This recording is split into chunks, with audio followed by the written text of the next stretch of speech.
afternoon. Very pleased to welcome Mr. Anan Masoud from Yango Tech. You lead the partnerships at Yango Tech. Yes.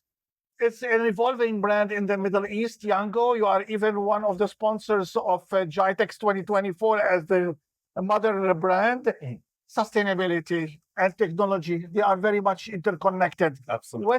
First, tell us more about Yango Tech before we jump into sustainability. Okay. So maybe, yeah, like you said, you've seen maybe the Yango name a lot around lately, but I'm specifically from Yango Tech. Let me explain a little bit about Yango Tech, maybe how it came to exist first, and then I can dive deeper into what we do exactly. So I think Yango Tech is a unique company for the reason being that it's not a typical software provider where we develop the software and now we're selling it to partners. However, this is a solution that we're using ourselves for our retailer, one of our retailers. We've been using it for many years now. And after having developed it as to this point, now we are taking it to partner with other grocery retailers in this region.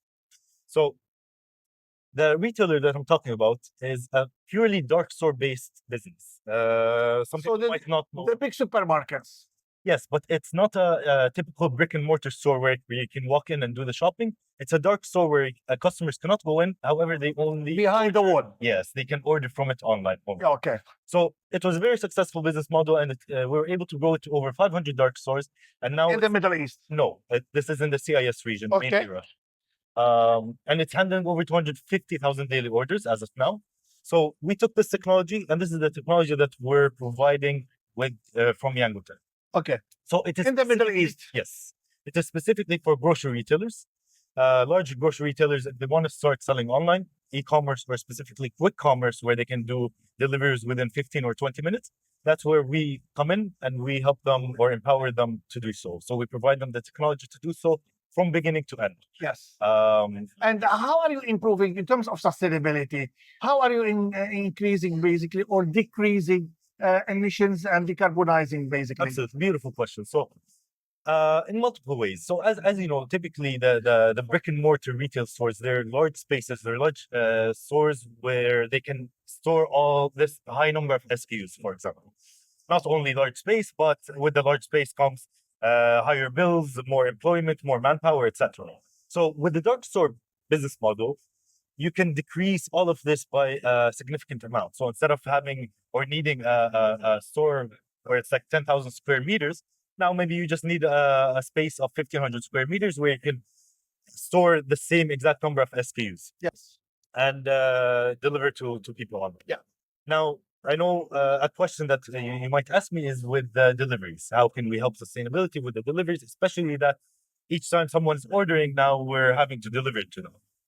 Well, with that, it's unique also because there's different delivery methods. So the delivery methods could be walking, if it's something that's very close, or it could be through bicycles, or it could be through motorcycles. And even when it is done through motorcycles, we have machine learning tools within the courier app to batch orders. So yes.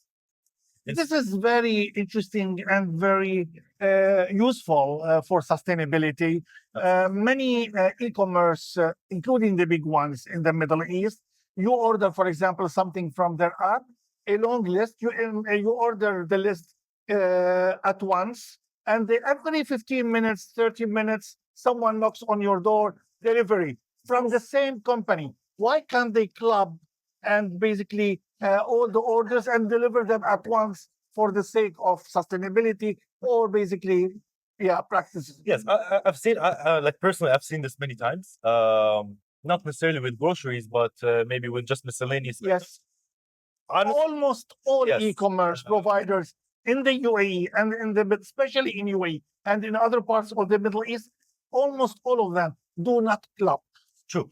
I do not know exactly why they do that, but if I were to assume, they just maybe have different priorities. They want to maybe focus more on. They tell you that we use third party, and for every product, a certain third party provider will deliver. Yeah, I'm not too sure. But look, so what's special about you in this part? So when it comes to us, again, we provide tech to grocery retailers. So I've seen this a few times, but typically when we sign with a partner, we go through a design phase. In this design phase, we try to figure out all these things. For instance, retailers can have different priorities. You can go to a grocery retailer where they're a high-end grocery retailer and they care a lot about delivering on time, delivering very fast. Or you can go shop around at a grocery retailer where they're a budget discount store, where their main priority is not to deliver as fast as possible. However, their priority is to reduce the cost as much as possible. So, depending on those priorities, we feed our tech, we feed it parameters to either batch as many orders, or maybe sometimes a retailer, if it's a high-end grocery retailer, they would not want to batch orders for the reason of delivering faster. So that could be one of the reasons they do not batch orders. But if it's being delivered from the same place, it doesn't make too much sense. Radius, Yes, zoning. zoning. So of course we can control that as well. What's special about your application So in our application, or our zoning software? is very advanced. So depending on the footprint, how many branches the grocery retailer has, we of course set up the zoning for each branch.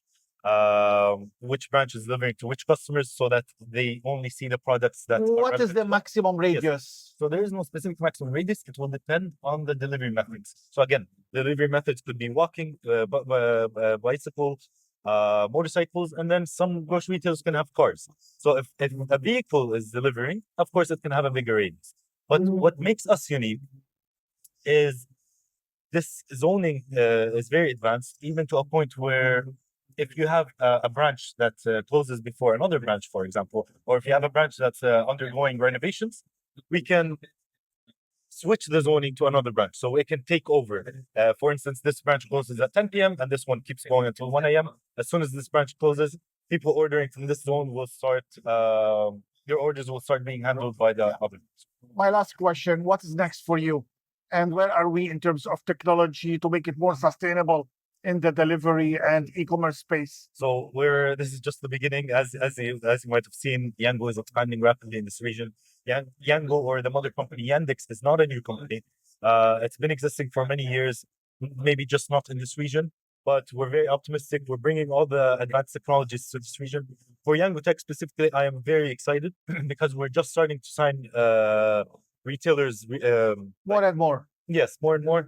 We've already signed a few in Saudi. We're in the finalization stage of UAE. So hopefully, once we're able to partner up, with more retailers, the services here will become much more advanced. Delivery and autonomous. You mentioned something to me. Yes. So where are we with that? Yeah. So there's Yango Autonomy, which is separate from Yango Tech. However, they developed rovers that I believe they're already functioning in other countries, just not in UAE as of now. But Trial period. Trial period. Yes, hopefully very soon you'll start seeing them around delivering groceries. They're very cute. Maybe you've seen them, but they're fully electric. They're able to carry a lot of products inside, more than a motorcycle will be able to deliver. And best part, you will not need someone to All right. ride it. Mr. Anan, thank you very much for being with us. Thank you.